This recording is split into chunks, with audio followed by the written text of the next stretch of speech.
morning everybody, good morning, it's JPR and welcome back to another video. So as we all know, Pokemon gyms serve a very important role in almost every Pokemon game, being checkpoints to test your strength, while also throwing some cool puzzles and visuals your way in the process. So in today's video, I'll be taking a look at the best gyms in every Pokemon region, except Alola, because, well, I think you know why. I wanted this to be a best and worst video rolled into one, like I usually do, but that's like 14 gyms to talk about, so we'll split it into two. Be sure to come back next week for the worst gyms in every region, and of course the best way to make sure you don't miss it is to subscribe to the channel, so make sure you do that if you haven't already. Now before we jump straight into the list, let's break down my criteria for these gyms. First and foremost, it has to be a cool puzzle, one that actually makes me think or is at least somewhat enjoyable to solve. Secondly, it has to be aesthetically pleasing. If I'm gonna spend upwards of 20 to 30 minutes in a gym, I want to make sure that my eyeballs are being satisfied. And third of all, it has to be at least somewhat competent. The actual gym battle must provide something of a challenge. If they have one glaring weakness and don't cover it well, then that's a big no-no. Finally, I'm considering all iterations of these gyms, originals, remakes, re-remakes. If they're similar, then I'll just average them all together. With those rules being laid down, let's get into it. In the Kanto region, I'm going with the Saffron City Gym, home to Sabrina and her Psychic-type Pokemon. Just in case you were thinking of the other Saffron Gym. In the first 4 generations, aesthetically this gym isn't incredible by any means, but neither are most of the Kanto gyms, so I don't think that's as big of a strike against it as it would be in other regions. However, I love the look of this gym in Let's Go Pikachu and Let's Go Eevee. It's the same basic teleport puzzle that it's always been, but this time you teleport from rooftop to rooftop, gradually getting higher up until you face Sabrina on the tallest building. Not only does it look sharp, but it also just feels like a natural extension of Saffron City itself, the largest city in all of Kanto. Now, yeah, after the extensive battle against Team Rocket throughout Silph Co, the teleportation panels can feel really annoying, but I won't lie, I've always enjoyed testing my memorization skills every time I come back to this gym. Spoiler alert, they are very bad. The cherry on top would be that no matter what generation you're playing in, I firmly believe it to be the most challenging gym in Kanto. In Gen 1, well, it's just because Psychic is absurdly broken. But even in the more recent generations, Sabrina and her Alakazam are never pushovers, though her ace only having 2 moves in Let's Go does leave a lot to be desired. The abundance of Gen 1 Psychic types also means that among the trainers, it's one of the only Kanto gyms where you're not fighting the same Pokemon over and over. There's quite a bit of variety here, and some of them even resort to using ghost types in a cool twist. I'd also like to give an honorable mention to Blaine's gym, just because I'm a trivia nerd and I really like the game show aesthetic it has in the Let's Go games, but the fatal flaw with anything on Cinnabar Island is that it doesn't exist anymore. Alright, so in Johto, I'm really split. I think in the original Gold and Silver games, Claire's gym is by far the best. I liked that it's one of the only old school gyms with multiple floors and you had to drop the boulders through the floor and onto the lava with strength. It's very reminiscent of the puzzles found at the Seafoam Islands. And even in Heart Gold and Soul Silver, I think it easily wins in terms of aesthetics. In fact, there's actually a dragon shape hidden in the lava, but you probably wouldn't notice it unless you have the gym map zoomed all the way out like this. It's really just the puzzle that I don't think is as cool. The whole rotating stone tablets thing with a break for mandatory trainers in between is a little lame compared to the old puzzle, which is why in Heart Gold and Soul Silver, I think Morty's gym is easily my favorite. In the originals, I think the pure black floor was a little too ambiguous, but in the remakes, I really enjoy the idea of having the path faintly illuminated by the trainer's candlelight, but the light goes out when you defeat them. In terms of gym leader strength, I think both Morty and Claire could make a case for being the most difficult. It really just comes down to your team composition. Unfortunately, both of these gyms suffer from the same kryptonite though, that being the Pokemon diversity. Throughout all of the Ekrotik gym, you only fight against the Ghastly line, and in the Blackthorn gym, it's only the Dratini and Horsey lines, meaning that in both gyms the fights can get very boring very fast. However, if I had to choose one over the other, I gotta give the tip of the hat to Claire's gym, purely because they at least try to address this issue in Heart Gold and Soul Silver by giving Claire Gyarados on her team. Plus, they're at least using every dragon type available in Johto. Morty and his trainers don't even use Misdreavus, the only new Gen 2 ghost type. Getting it wrong the first time was bad enough, but not fixing it in the remakes is an even bigger disappointment. So as much as I hate to concede to Claire and her cocky attitude, she wins this round by a hair. In the Hoenn region, and yeah, it might seem like a cop-out to go with the last gym again, but could it really be anything other than the Sootopolis City Gym?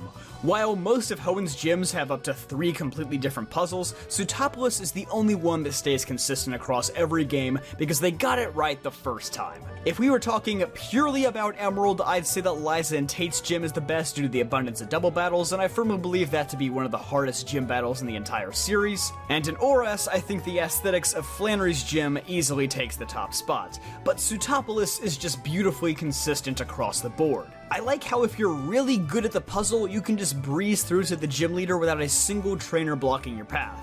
But if you mess up even once, and God forbid it be at the very end, then you are mercilessly plunged down to the lower level in rooms crawling with mostly unavoidable trainers. 10 of them in Emerald, to be exact. I don't think any other gym in the series has such a drastic shift depending on how well you complete the puzzle. As for both Wallace and Hoenn, what the heck are you guys doing with a love disc on your team? But other than that, I like how they and their trainers' teams reflect the wide diversity of water-type Pokemon in Hoenn. I mean, we're literally in a gym surrounded by water, in a city surrounded by water, in a region surrounded by water.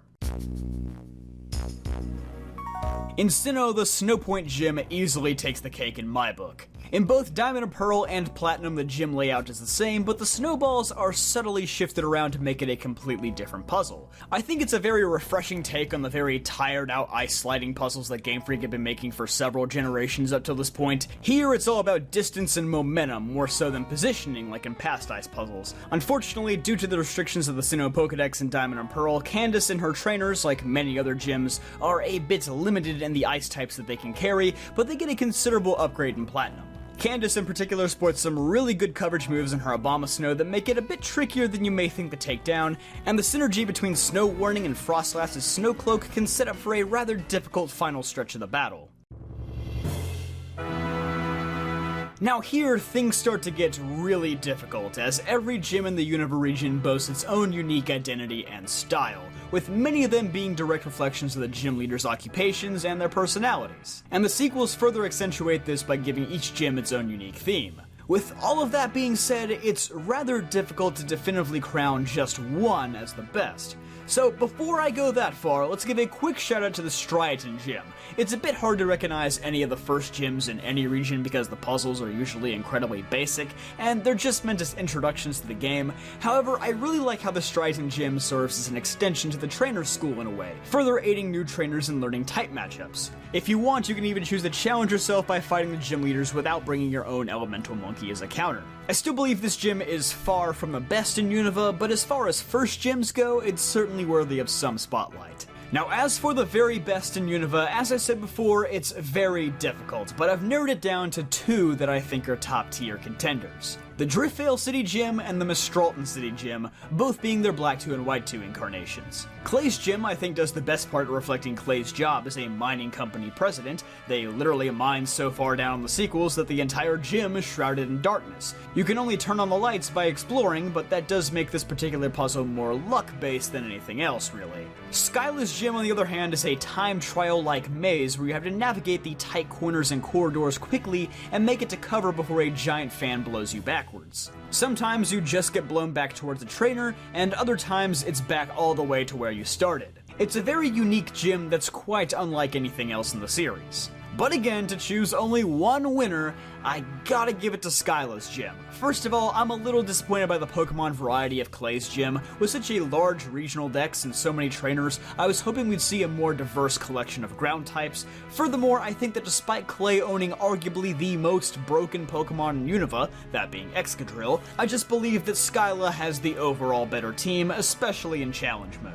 Although I think Clay's gym has the better music, probably the best gym theme in all of Unova, there's no arguing that Skyla's gym is just way more pleasing to look at. It's a fast-paced aircraft carrier with constantly blowing winds, versus a completely black screen with a few little lights. Clay gets points for atmosphere, but I think Skyla wins out in every other department.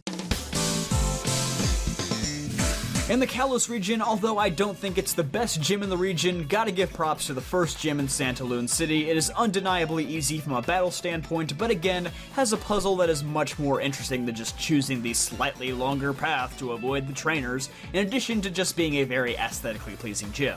But for the best in Kalos, I think we have to go straight to the next gym, the Solage City gym, run by Grant. This gym really demonstrates the potential of 3D Pokemon games, providing a large, four-sided rock wall with a camera that follows the player around as they climb. And when you reach the top, there's this beautiful view of the waterfall to top it all off. This gym also boasts a large variety of rock-type Pokemon, not reusing a single species or even evolutionary family among any of the gym trainers. And despite it only being the second gym in the region, I firmly believe that the battle against Grant is one of the hardest, if not the hardest fight in X and Y. Grant is the only gym leader to not sport a true ace, with both of his Pokemon being equal in both level and power. Amara can lower speed with Rock Tomb and Thunder Wave, and then make light work of most Pokemon with their Refrigerate-boosted Takedown attack. Tyrunt, on the other hand, has access to a Stab-boosted Rock Tomb and a Strong Jaw-boosted Bite. The moveset could certainly be better, but for what it's worth, it's still a decently challenging Pokemon to go up against. And that's the only time you'll ever hear me say that about X and Y. You can even come back here to find a Mega Stone in the post-game, which I can't really say about any other gym in existence, so that's pretty cool too.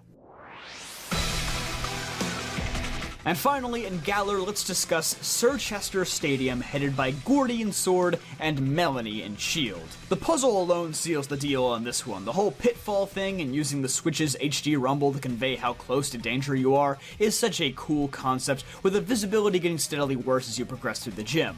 I think the theme of this puzzle works slightly better in the rock version of this gym than it does in the ice one, but I certainly think Melanie is the stronger of the two gym leaders. The gym trainers also appear slightly more competent in the ice version, except there's literally one dude who just uses Snom. It's funny at the very least, but this guy really shouldn't have a job. I would really like to include Raihan's gym in this conversation as well, because the stadium is certainly my favorite looking one, and I think the double battle aspect of the gym makes the battles a lot more fun. It's just that the gym challenge is awful. It's not even in the gym. It just feels kinda anticlimactic for the final gym. Thanks for watching today's video. Be sure to subscribe for the next part if you haven't already, and tell me down below what your favorite gyms from every region are. Be sure to leave a like if you enjoyed, and I'll see you guys next time.